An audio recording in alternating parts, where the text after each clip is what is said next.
the Senate now adjourn. Senator Lyons. Mr Acting Deputy President, and I want to talk about the government's proposed changes to pathology and radiography imaging in this country. And like all senators in this place, I've received many emails, and unlike most senators in this place, in fact, unlike any senator in this place, I have responded, and many of those people who've emailed have told me I'm the only West Australian senator who has responded to their emails. And so people that have emailed me are concerned that they won't be able to access quality health care, that they'll have to pay up front, which is true, they will have to pay up front, for vital tests including cancer tests, travel further to have samples collected, wait longer for results. And so they're very concerned that these proposed changes to the way that billing is done will disadvantage the elderly, the seriously ill, pregnant women and parents with young children.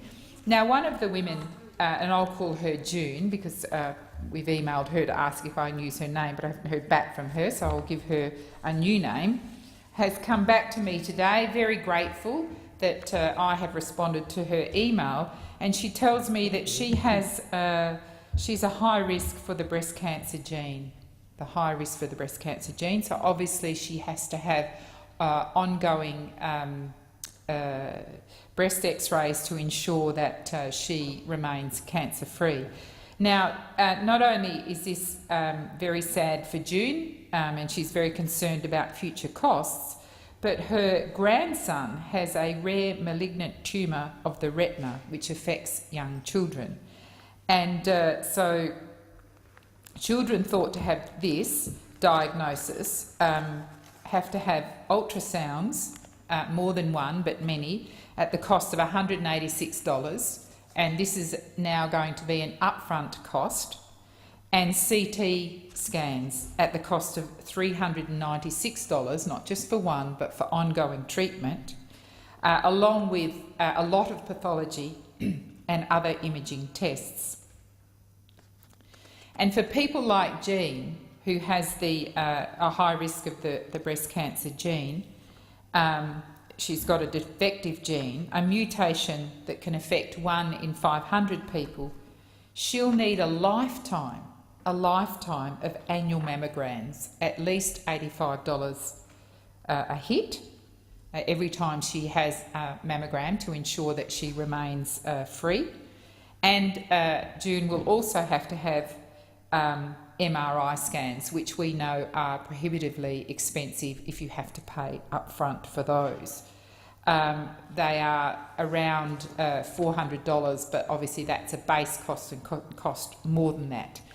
So that's the sort of cost that June will have to face with the proposals as put forward during the holiday period at Christmas time, when Australians were not really watching.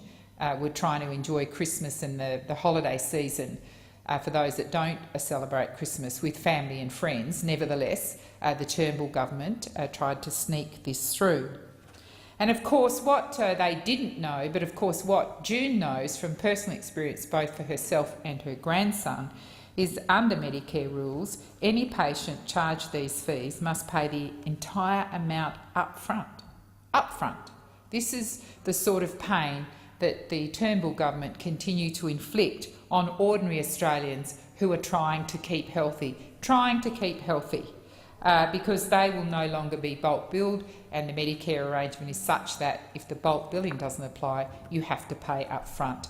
Now, obviously, the Turnbull government knew that at the time, and if they didn't know it, well, quite frankly, they were incompetent. But we've had many emails like this, and for families like June's, it means they can be $1,000 out of pocket. Now, you tell me which ordinary Australian working family has got that sort of money. These proposed changes by the government are absolutely unfair, and Labor will continue to vote against them and to push the government to back away from this, so people like June can get on and manage their health without the Turnbull government imposing massive costs onto their family, which certainly they and others cannot afford to do. Thank you.